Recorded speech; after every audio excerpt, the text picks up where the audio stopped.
చేసిన ఇప్పుడు వస్తుంది.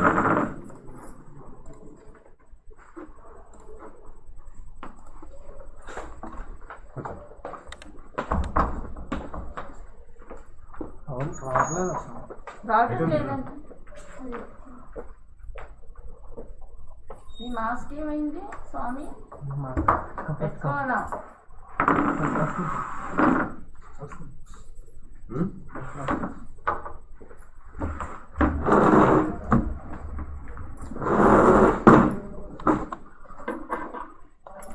Good morning everyone. Do you all remember the class which I have taken last Monday? That was regarding mother and child as a unit. Talpu tarvata tervamma. Mother and child as a unit. In continuation of that, today I am going to teach you all about what antenatal care is. Let's see how we'll go about what is antenatal care, what are the objectives, etc. So antenatal care by me, you all know me that I am the professor of community medicine department in this college, recently joined. So your specific learning objectives are, you be at the end of the class you should be able to explain what antenatal care is, enumerate the objectives of antenatal care, list number of antenatal visits, and you should be able to describe components of preventive services for the mothers. Mothers means the pregnant women who are would-be mothers. Introduction. What is antenatal? Antenatal care is something which is special. It is not for common persons. This is given only to the pregnant women, the women who are pregnant, and it is the care given to those women during pregnancy, that is for the 9 months from the time of conception up to delivery. That is the care given to this special group, and that is called as the antenatal care. The primary aim of antenatal care is to, at the end of the pregnancy, she should have a healthy baby and she should be healthy. That is the purpose of the care given during the pregnancy, a special care. And as I already told you all, that will start from the time of conception till she delivers. You all can stop me whenever you don't understand. Yeah. And then coming to the objectives of antenatal care. What are the objectives? You all know, when you look at the these levels of prevention, it will start from promotion up to rehabilitation.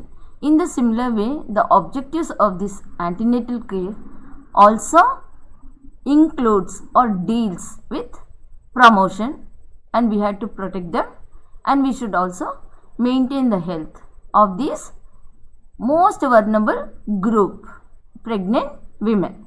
And what we have to do during the care which is given by us, during the care you should be able to detect the high risk among them and also give them special attention. How do you give the special attention? We'll look into it later. Then we should also forecast the complication. You should anticipate the complications in these pregnant women during the care, and then you should prevent them to the extent possible. And then the pregnant women, usually when they are pregnant for the first time, they are very anxious, the anxiety, and they are more worried about the delivery because they are not experienced first time, so they are very much worried. So you have to remove that dread associated with pregnancy and delivery, and also remove the anxiety. How it is done? It is usually done by counseling.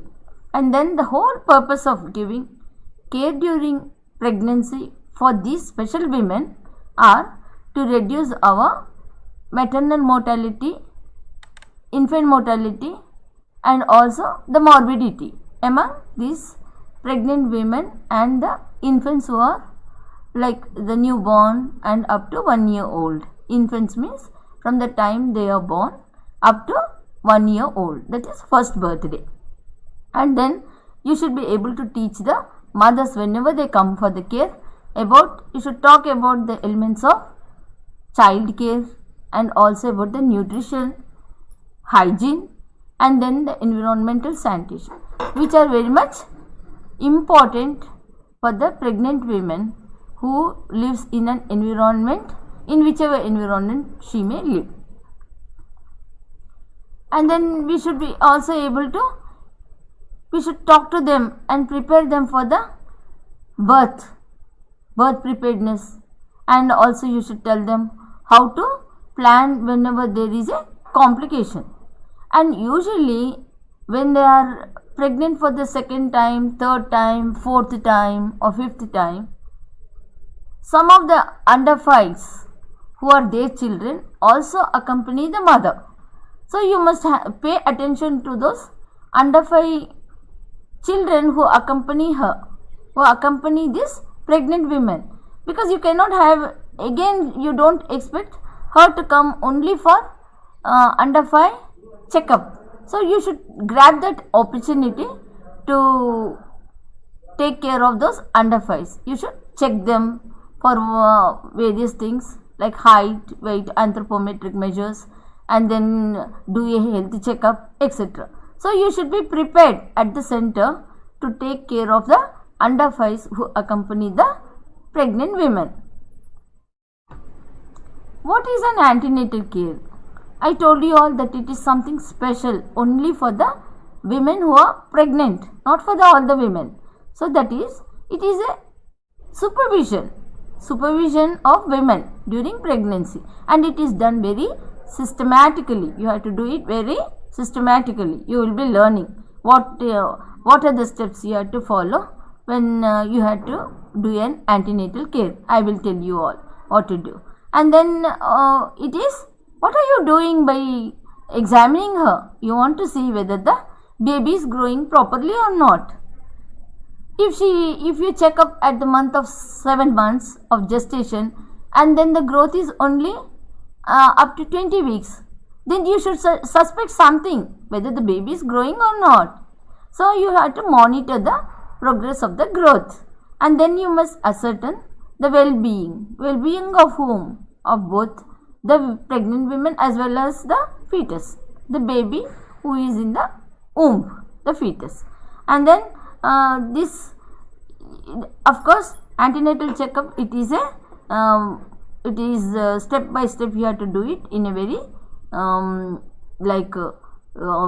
a prescribed way. You just cannot do in the way whichever you like, and then you should be able to identify the complications. So after you identify the complication, you just cannot leave them. You just cannot write on the prescription or in the OP ticket saying that heart disease complicating pregnancy and leave her. No, you have to manage it. How are you going to manage it? You have to refer to the appropriate facility. I told you all how the primary health care system works in India, in our country. So you should know where your primary health center is located and what are your referral facilities. So you should be able to refer them to the appropriate facility. You cannot just refer to very far off institute wherein it is not accessible to the pregnant women, and she will not go because if it is very far and she has to spend money. All these things you have to think over. So you should do a appropriate referral to the appropriate facility which is closer to her house. That is very important. That is called timely management. And then it should, of course, about the birth plan, I told you all. Identifying the facility, I also told you all. And the healthy mother and baby, of course. And what is the care which we had to give during examination and all? Antenatal examination, antenatal care should be done only by a skilled attendant. Who is a skilled attendant according to you all? Whom do you think that a person is a skilled attendant? It is the doctor, and then it is the public health nurse, and then the multi-purpose health supervisor, that is HV, health visitor, a female, she is a female lady, and then your lady itself means lady health visitor, HV, and then you also have the multi-purpose health worker female, that is previously she used to be called as auxiliary nurse midwife ANM, but now nomenclature is changed. She is called multi-purpose health worker female.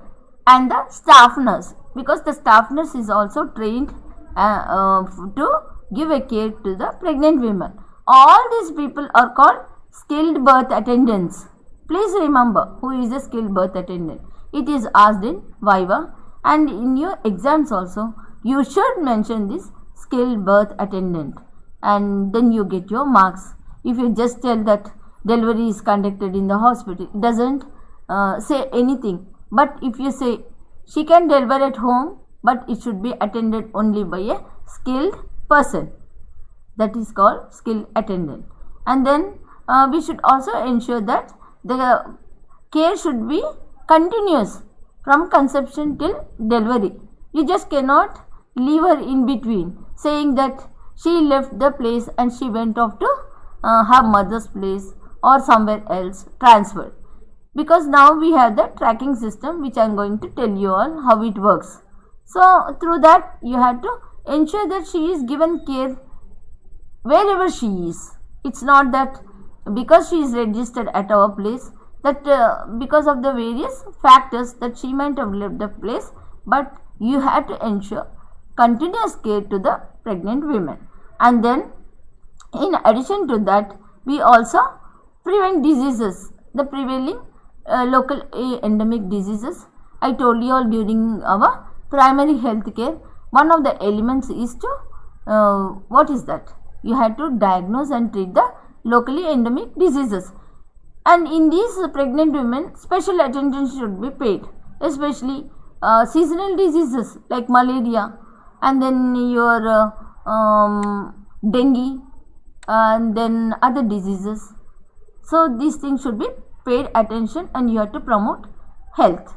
Okay, and then please remember that previously, I don't know whether there is a change in the textbook of recent edition of PARC or not, but 1 month ago, Government of India has introduced DT, diphtheria tetanus toxoid, and now it is a combined vaccine which is given to all pregnant women. It is not only tetanus.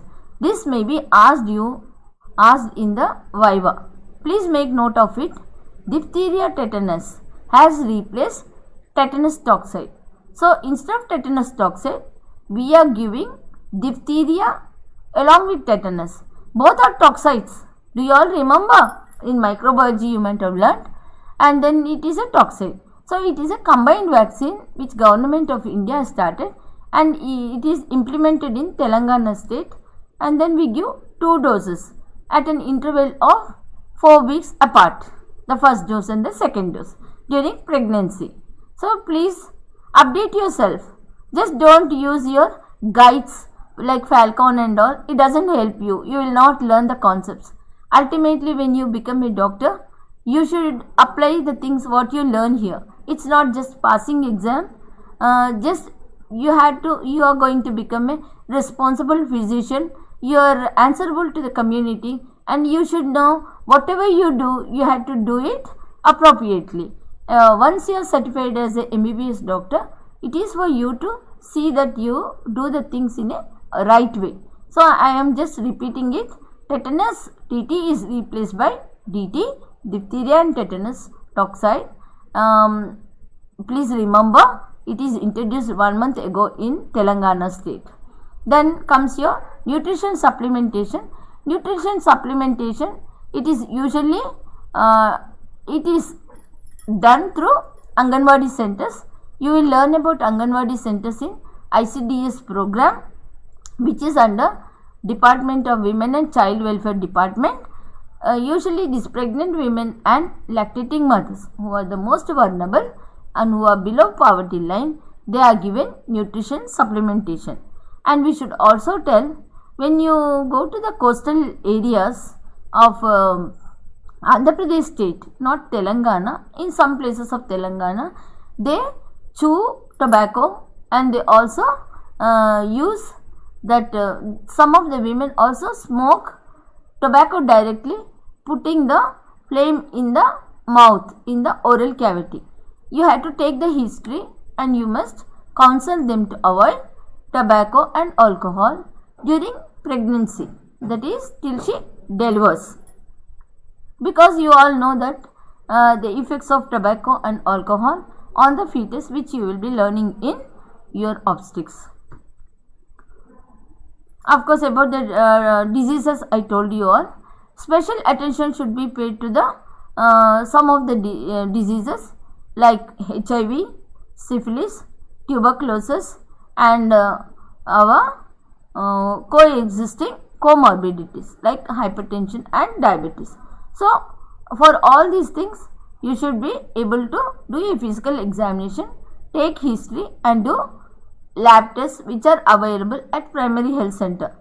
It is not available for all the diseases, but for hypertension you do not need any investigation, like you just need a blood pressure apparatus and then which is available at the primary health center. And for the diabetes, there is a kit to do randomized blood sugar estimation, and then you can see whether she is suffering from gestational diabetes. And for the HIV and syphilis, you have the lab tests and you can get it done at your lab if they come to the primary health center. What are the primary steps? Every pregnant woman, she has to be registered within 12 weeks. Within 12 weeks means what? Within 3 months, as early as possible. If the women in the village tells the ASHA worker that she just missed a period, ASHA worker is having a kit to test for confirmation of pregnancy kit. So with that she will use and confirm that she is pregnant or not. If she is pregnant, she will bring that, she will register, she will get the pregnant women to the sub-center where there is multipurpose health worker female, and it is a multipurpose health worker female who registered that case. Why we want to do early registration, I will get back to you all. Then every pregnant woman, once she is registered, we have to conduct at least how many checkups? 3 checkups plus 1 registration. So total 4. So excluding your registration, it is 3 checkups. I have added your registration also, so I have put it as 4 antenatal checkups. Then about the DT doses I told you all. Next comes your iron and folic acid supplementation. Iron and folic acid supplementation has to be given to all pregnant women. When should we start? At the 4th month, that is from 14 to 16 weeks. Till when we should give? At least 100 tablets should be given. That is till she completes a pregnancy.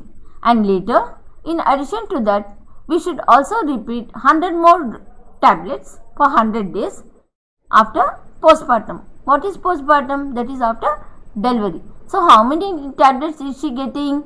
She is getting 100 tablets during pregnancy, 100 tablets during postpartum period. Why do you think that we all have to give so many tablets to the pregnant women and the lactating mother? We will see. Objectives of early detection. Why we want to do as early as possible within 12 weeks? That is, it will facilitate our planning, gives adequate time for taking care, and then it gives an opportunity for us to record her LMP before she forgets her LMP. If we register at the month of 5th month, and then she may not be able to remember her LMP.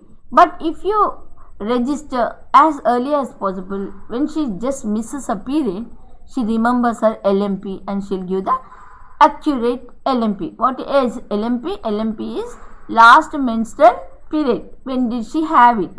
And then from that you can calculate your EDD. which you will be learning in your obstetrics, Neglis rule. I don't want to spend time for that. And then later, after taking the history, we want to do a baseline examination, check her blood pressure, height if she is a preemie, and the weight. In addition to that, about the investigations which I will be telling you all. So, if the woman is diagnosed as pregnant and she doesn't want to continue the pregnancy, what will you do? You have to send to a primary health center where there is a facility for medical termination of pregnancy. Not all primary health centers have this facility. Only few among them are designated as for the service of medical termination of pregnancy. You can refer to that appropriate primary health center where there is a facility for medical termination of pregnancy. And then of course, interpersonal relationship, you have to talk to them very nicely and ensure that she will continue the visits to your primary health center. What is the ideal number of visits a pregnant women should do? If well-off women are there who do not go for any job, who are at home, the ideal number is 7. The ideal pregnant women should visit once in a month during the first 7 months, and then it is total 13. Again later, next 1 month twice, and later once in a week till she delivers. That will be around 13 visits. But is it possible for the poor women who go for the work to come 13 times to you? No, it is not possible. So what Government of India has done?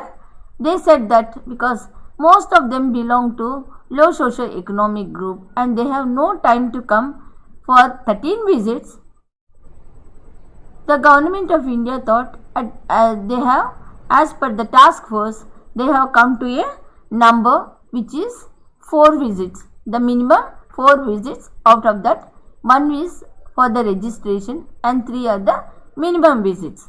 So this is asked in the Viva. What is the ideal number and what is the minimum number? You should be able to answer in the exam.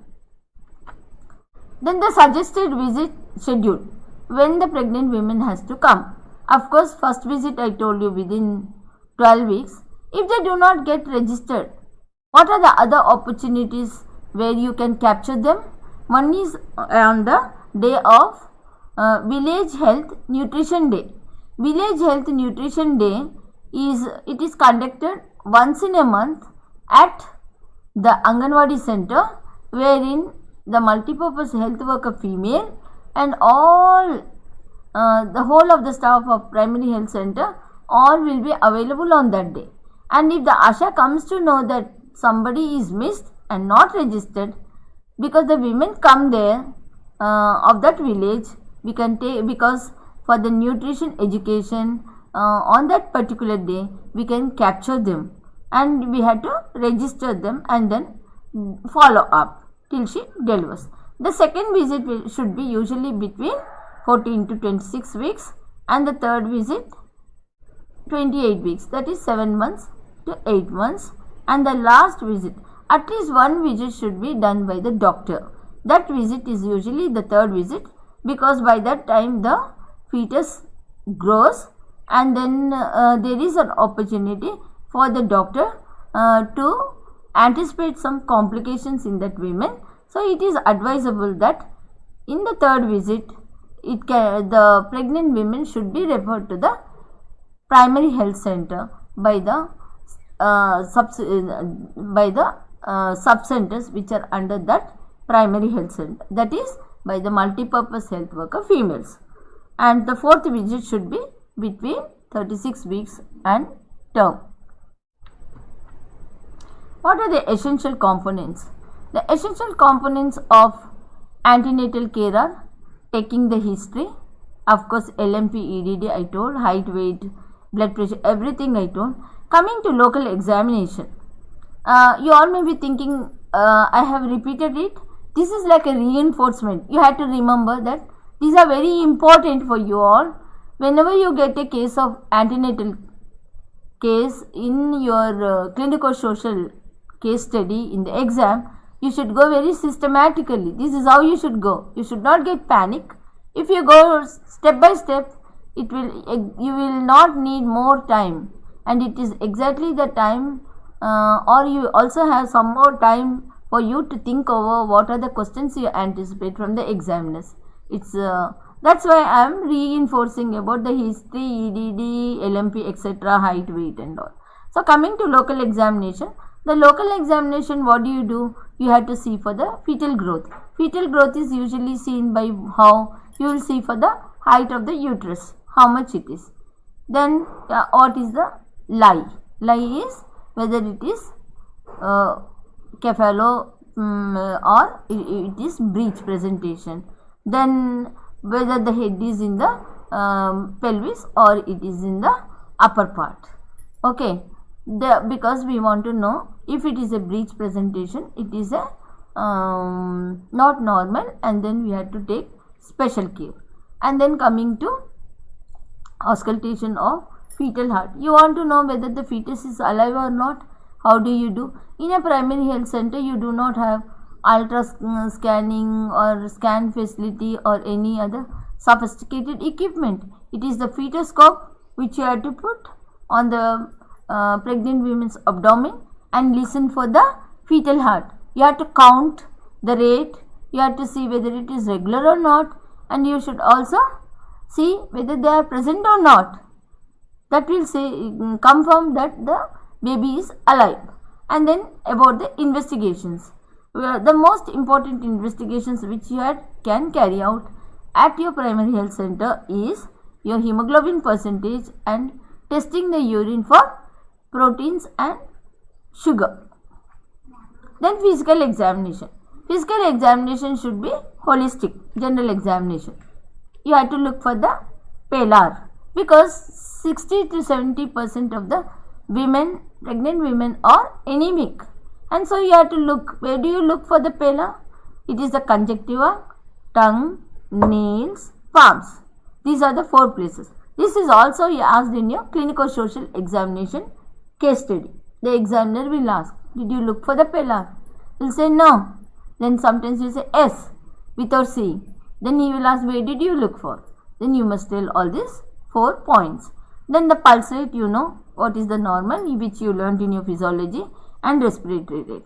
And other things where you have to, the other important thing is you have to look for the edema, whether there is water logging in the body. Where do you look for it? Your face, hands, palms, and then your abdominal wall, and you have to see the vulva if it is edematous or not. Then your blood pressure, you know how to take it. I'm not going to tell you all. You have learnt in your physiology. Then weight.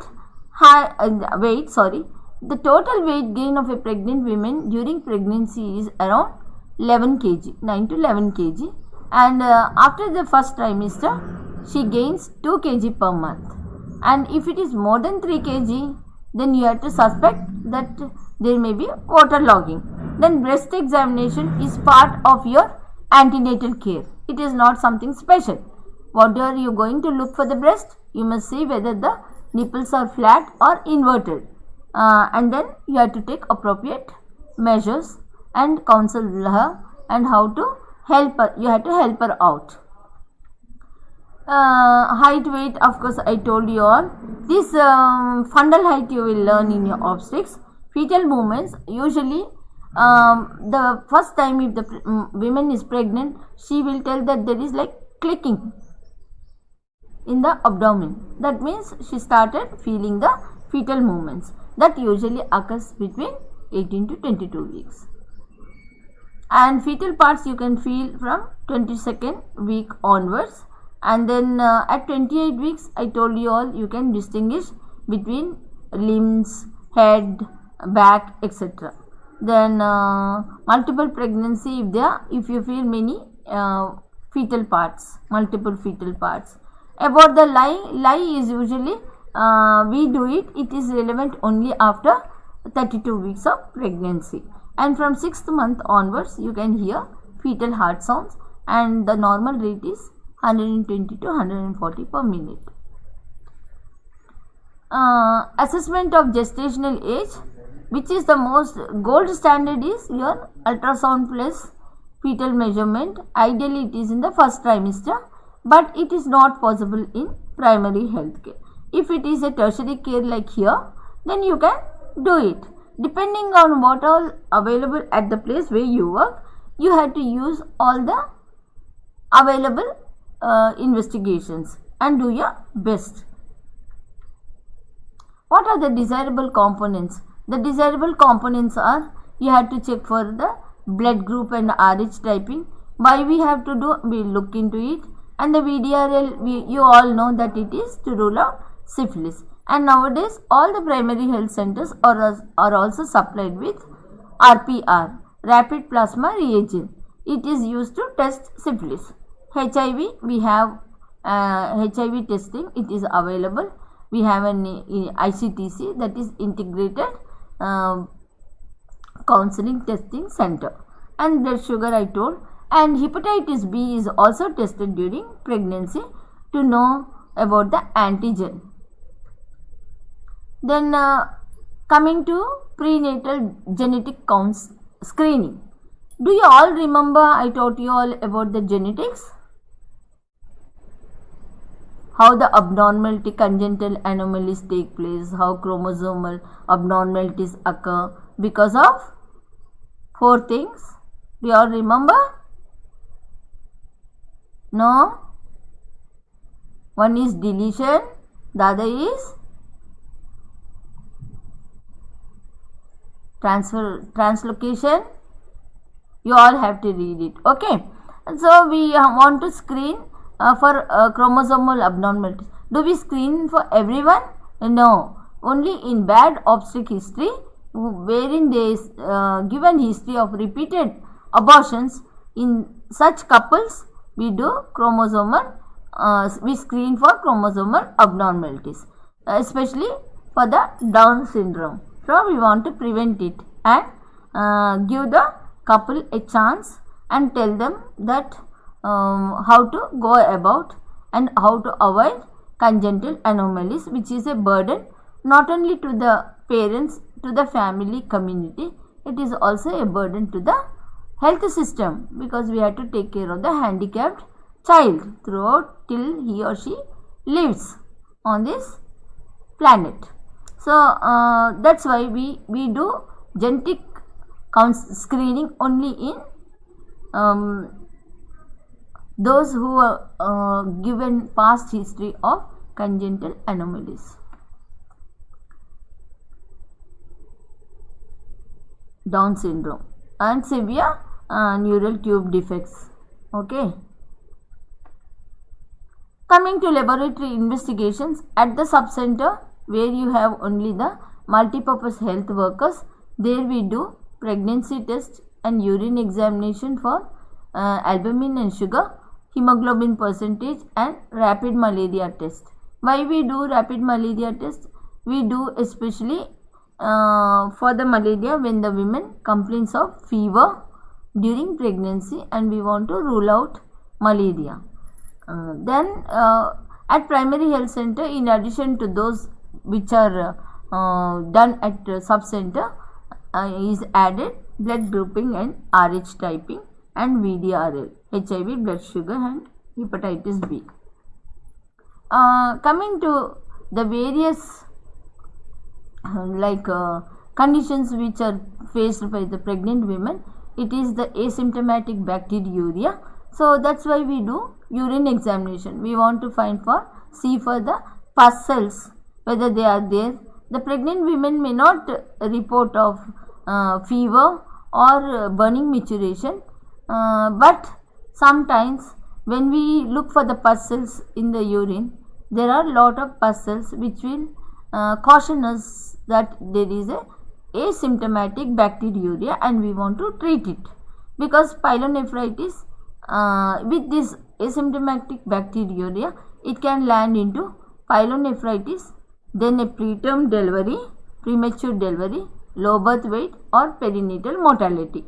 So we do urine culture, we send it to the appropriate referral center, and wherein they do a urine culture by collecting urine, midstream urine, for diagnosis of asymptomatic bacteriuria.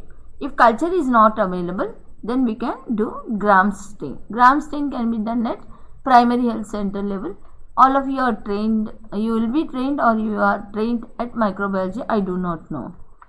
Then coming to diabetes, wherein we test for the random blood sugar, it is for the hyperglycemia during pregnancy. So classification, everything it is done as per WHO criteria. It is called gestational diabetes. It is very important because it can result in unexplained stillbirth. That's why we want to prevent it. Then general symptoms, of course you all know it. So then coming to hyperglycemia, I want to tell a bit about it. During pregnancy, gestational diabetics will harm both the mother and the fetus. There is an increased risk of high blood pressure, which with gestational diabetes, pregnancy induced hypertension, and it can result in miscarriages, stillbirth, birth defects, and a big baby. Baby can be more than 4.5 kg. So this is another question which is asked in Viva. Why you want to screen for diabetes, and what are the complications you anticipate? Please answer and say that it is miscarriage, your stillbirths, birth defects, and the big baby. Big baby means the weight of the baby is 4.5 kg and above. Toxemias of pregnancy, when urine examination is done at the primary health center, it will show albumin and there is an increase in blood pressure. This is like pre-eclampsia and eclampsia. We don't want any pregnant women to throw fits during pregnancy or during delivery. So to avoid that, we test her urine and also check for her blood pressure. Toxemias of pregnancy, again it will result in premature delivery, and it is sometimes maternal death can occur. That's why we want to prevent that. Next comes your tetanus. We want to immunize the pregnant women against diphtheria and tetanus. Here I will tell you all about tetanus. Why we give 2 doses of DT with tetanus. Now this is only about tetanus. This is to prevent neonatal tetanus in the newborn, and as well as maternal tetanus in the mother who delivers. So the pregnant women. So this question is asked in your clinico-social case study. Why do you give tetanus to the pregnant women? You should be able to answer it. Okay.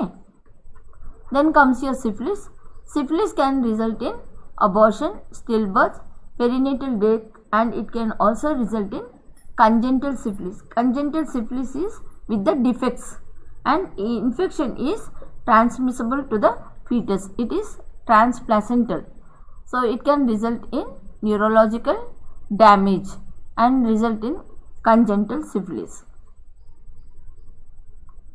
And the transmission usually does not occur before 4th month of pregnancy, because there are Langerhans cell layers which you all learnt in your anatomy. So go through your anatomy, you will see that Langerhans cell layer is there, and this layer usually disappears in the 4th month of pregnancy, and then there is a chance of the treponema pallidum to enter the through the placenta and affect the fetus. You have to integrate everything what all you learnt in your anatomy, physiology, and subsequently in your paraclinicals, that is your pharmacology, microbiology, pathology. Of course, forensic, when it comes, I will just tell you all when it is related to our PSM or community medicine. So it usually occurs in infection of the fetus when the mother is suffering from both the stages. It can be in primary stage or it can be in the secondary stage. Late stage usually it is not affected. So routine tests are done, which I told you all. And how we can prevent this syphilis infection? Once it is tested and you diagnose as syphilis complicating pregnancy, then you can give the pregnant women procaine penicillin of 6 lakh units for 10 days continuously. German measles, rubella, you all know now rubella is included in our primary immunization and we immunize it along with measles. So German measles, it is contracted in the first 16 weeks and there is a chance of 17% of the pregnancies can end in fetal death or death during the first year of life. And if it is followed up to 8 years of age, 15% have the defects of cataract, deafness, congenital heart disease, and the minor defects of 16%. The risk of all degrees of malformation remain at 20% up to 20 weeks of pregnancy. So we are not actually screening for rubella, but I want to tell you all what are the medical conditions which will affect the pregnant women pregnancy. So to prevent it, of course, this comes under immunization. I think whoever takes class on immunization, they will tell you all about how best it is to vaccinate the school age children, but it is not included in our program in India.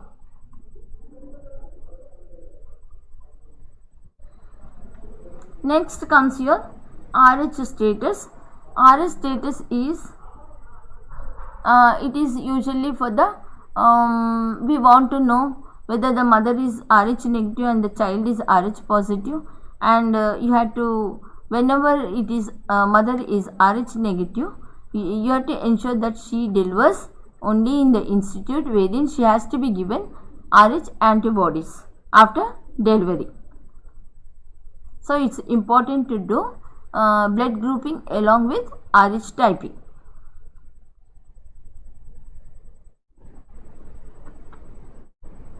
About this RH, how it affects and all, I have given in a bit in detail, but there is not much time. So coming to HIV, HIV can pass from the infected mother to her fetus, and it is through placenta, and it can also occur through breast milk, and 1/3 of the children get infected. So we test for HIV during pregnancy. And other STIs, we also check, especially when the she has a more than one partner, and if she is a drug user,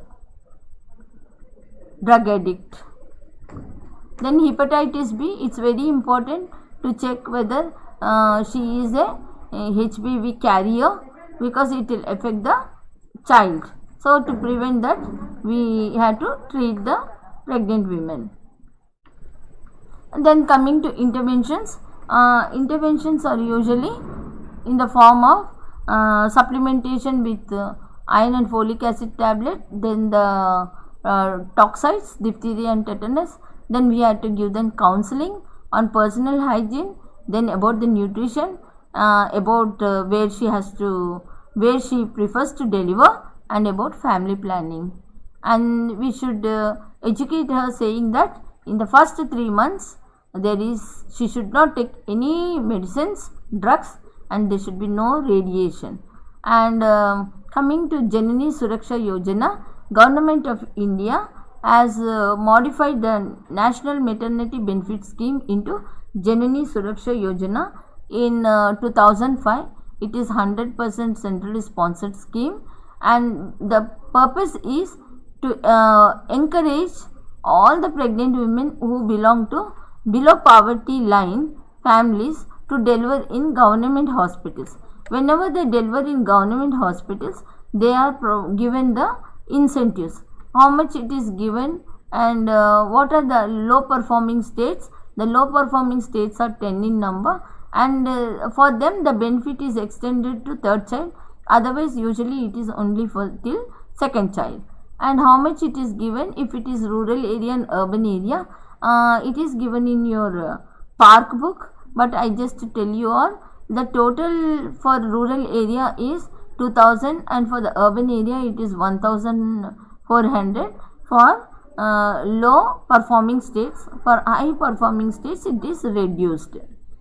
And then cash assistance, of course, it is given to all pregnant women who belong to below poverty line who deliver at government hospitals, or it can be at primary health centers or community health centers. Then direct benefit scheme, this is the money is not given in their hand, it goes directly into their bank account, so it is called direct benefit transfer.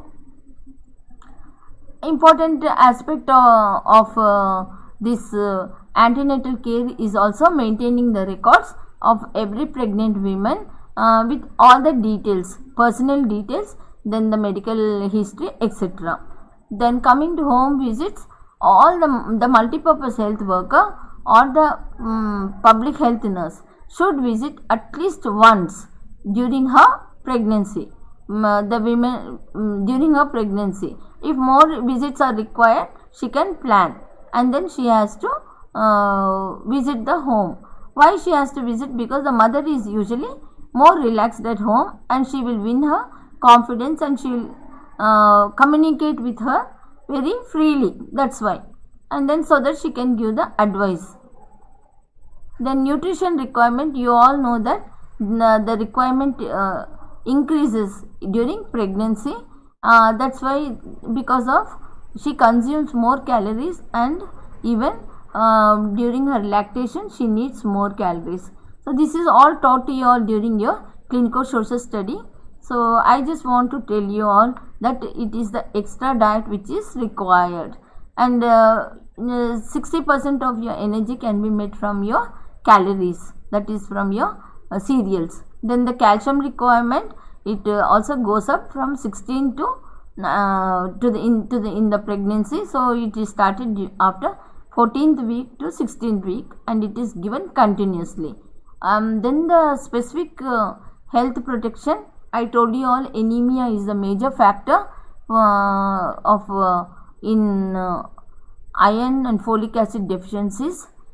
So because iron and folic acid is deficient, it results in anemia, hypochromic anemia, microcytic hypochromic anemia, and 60% suffer, and it can result in premature births, thromboembolism, and sepsis, and PPH, postpartum hemorrhage.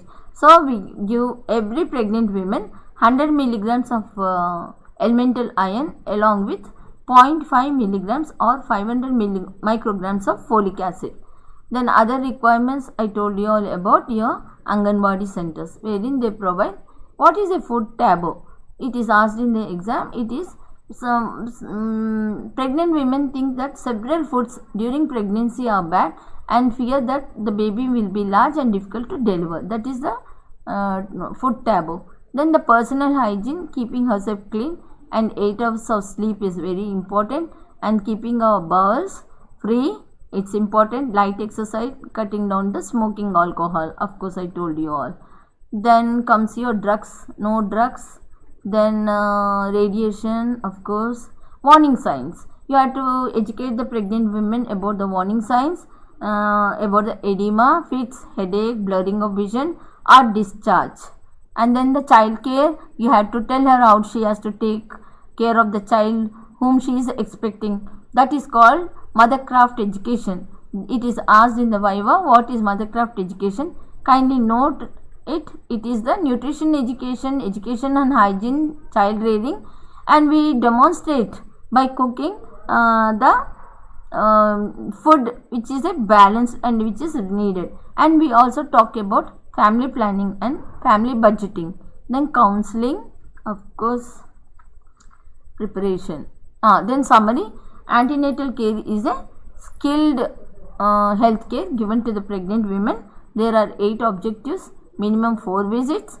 Specific health protection is against anemia, and all other medical conditions complicating pregnancy, then prenatal genetic screening is done for those who are given history of bad obstetric history with history of repeated abortions, and we prepare her mentally for delivery, and we also talk to her about family planning and pediatric component.